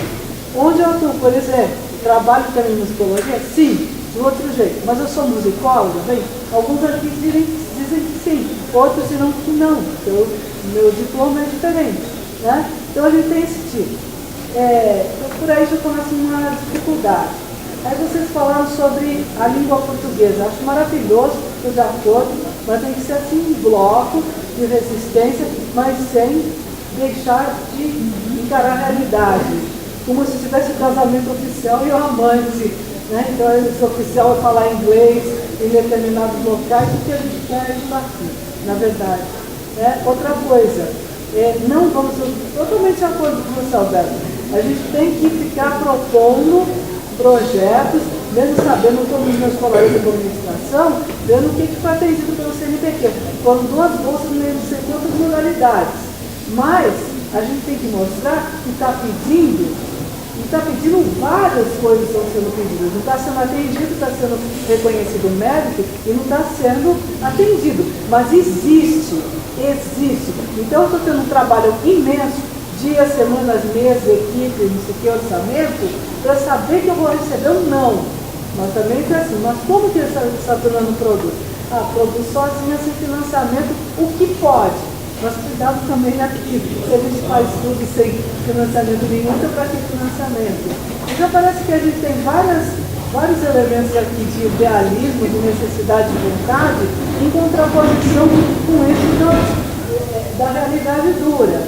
Então, o que se parece, que tem lá no seu trabalho, né, que vem se discutindo, a possibilidade de fazer esses intercâmbios, mas assim, orientações, publicações em conjunto, Que maravilha, né, David? Em Portugal, capítulo de livro é produção relevante, porque aqui, onde eu trabalho, não, tem que ser artigo e revista no meio de uma saco de gatos, é uma coisa sortida. O capítulo de livro, o livro, que é realmente bom, ele não vale quase nada. Então a gente tem que produzir muitos livros, muito bons, mas quem sabe ser sorteado no programa, vai ser considerado L2, não se deve assim. Ou seja, eu não quero ser catastrofista, mas acho que a gente já trabalha muito e tem que trabalhar mais ainda, mas uma direcionalidade bastante eficiente para que isso continue acontecendo. E, claro, por fim, se a gente não tem uma pessoa de prestígio, carisma e muita vontade, que igual a Guilmar, a Magda aqui, isso aqui não vai para frente. Né? Então, se a gente não tem essas duas heroínas, a coisa fica mais enfraquecida, não é? Quero o meu título. Mais alguém? Sim. Não, uma pergunta bem simples. Tem um pouco a ver com a primeira fala do professor Dione, que ele pontuou a musicologia como sendo... Mais alto. Mais alto. É porque ele pontuou a musicologia como sendo algo político, mas ele também falou sobre essa condição intrauterina dela. E é algo que para mim entra um pouco em conflito, porque é algo político, nós precisamos de pessoas, né? E eu percebo algo que eu tenho certeza que não é algo pessoal, mas várias outras pessoas também percebem, esse distanciamento da musicologia dos próprios estudantes de música. Nós que estamos principalmente na graduação, às vezes a gente percebe esse distanciamento, de até compreensão mesmo. E eu acredito muito na questão das táticas que a Ana Guilmar falou, que eventos como esse propiciam uma aproximação maior, inclusive das pessoas da graduação, como eu, que estão aqui no evento, trabalhando, estudando, frequentando as mesas. Mas uma dúvida me surgiu que é bem simples. Que táticas a gente pode preparar para pessoas de fora da nossa área também se aproximarem mais e ter essa valorização? Porque até mesmo para ter o reconhecimento da profissão e a valorização, tem que ter números. Vocês falaram muito disso. O qualitativo é importante, mas o quantitativo ele conta muito, principalmente nos dias de hoje. Em áreas de ciência, o quantitativo ele tem um valor. E se nós não temos, é como o filme 300 mesmo, que tem 300 unidos para aquilo. Nós precisamos, se nós tivermos 300 defendendo uma ideia, isso é importante. Será que nós temos esses 300 organizados para defender essa classe, essa valorização com profissão e sem conhecimento? E quais seriam essas táticas para levar para fora mesmo? Não, eu estava complementando o Anselmo, mas eu posso falar. Eu estava dando tchau para o Anselmo. Oi, Anselmo. Desculpa, como é que você chama? A gente estava até na mesma mesa ontem, mas eu não sei o seu nome. Beatriz. Beatriz, então, eu até quero provocar sua xará ali para me ajudar a responder. Eu acho que nós não somos 300, mas nós somos uns 30, né? 35. Alguém perguntou como que a gente contou, eu falei assim, foi no dedo. Eu acho que a gente realmente é essa metodologia, professor. A gente talvez ainda seja um número muito pequeno de musicólogos, se a gente for usar esse critério restrito que usamos para fazer essa contagem, porque na verdade eu acho que até a questão da Heloísa procede, né? Porque talvez a gente não tenha que usar esse filtro tão fixo e rígido, né? Porque até a própria musicologia eu acho que é muito ampla, né? E concordando com o nosso colega português, né? Acho que essa ideia da reflexão, né, acadêmica sobre a música, ou mesmo a simples reflexão organizada sobre a música, é uma forma, né? São formas de fazer musicologia. E aí, no fundo, a nossa tentativa da EBMUS, daí a minha provocação com a Beatriz, né, e o nosso novo convite para que amanhã, não precisam pular o lanche, é só fazer um lanche rapidinho e depois ir para a reunião, né, mas que eu faço convite para que vocês, né, se juntem a nós, para que a gente possa discutir, né, o campo da musicologia no Brasil, com toda a sua diversidade. E eu fui voto vencido, ainda bem, né, porque eu achava que a gente tinha que criar uma associação de musicologia histórica, meio na linha da discussão do Nicholas Cook, né, até reconhecendo que essa cisão ela não faz mais sentido, né, mas também seria um pouco estranho agora chamar para o partido da musicologia os etnomusicólogos e todos e todo mundo sobre o grande guarda-chuva da musicologia, como se a musicologia histórica nunca tivesse feito, de certa forma, um papel hegemônico. Mas ainda bem que eu fui voto vencido e nós somos a Associação Brasileira de Musicologia no sentido amplo, né? Mas você tem toda a razão. Eu acho que uma das coisas que a gente tem que fazer, e vocês, os colegas, sabem que não é a primeira vez que estou falando isso. Eu lembro que já falei isso pelo menos em Brasília há 2 anos atrás, e já falei isso em outros congressos. O que a gente precisa fazer é falar de uma forma clara sobre o que é complexo. Falar difícil é fácil. Difícil é falar fácil. Sem deixar a coisa ser simplória, mas... Sim, claro.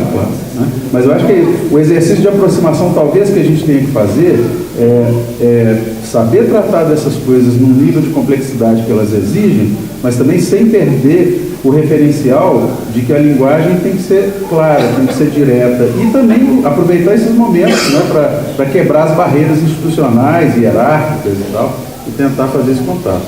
Fundamental a sua pergunta, a sua colocação. Temos mais alguém inscrito? Marcos? Eu não estou inscrito não, mas eu vou só dar um adendo aí sobre a questão da crise, aí, né? Todo mundo está falando de crise, mas eu acho que isso vem muito também da energia do professor, viu?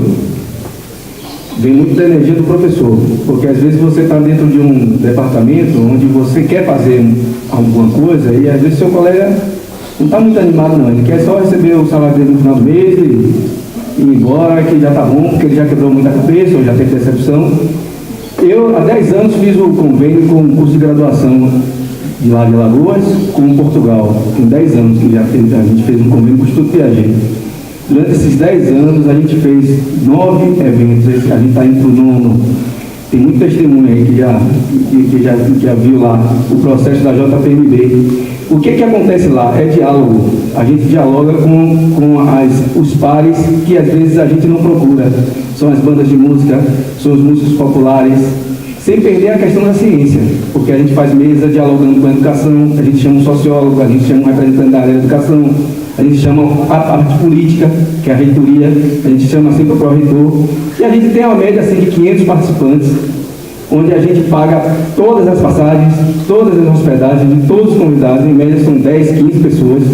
A gente conta com o SESC junto com isso, a gente conta com alguns parceiros, mas por quê? Por causa do diálogo. E por quê? Porque eu ligo pessoalmente para cada convidado, eu convido pessoalmente cada convidado. Eu mostro o mar de Alagoas para cada convidado, eu mostro o rio, eu mostro as belezas do Nordeste, e o cara se encanta e eu vou nessa aí. O que é que eu tenho para oferecer? A beleza natural. Eu não preciso pagar para convidar o cara. Eu vou conquistando ele pela afetividade, viu, professor Eduardo?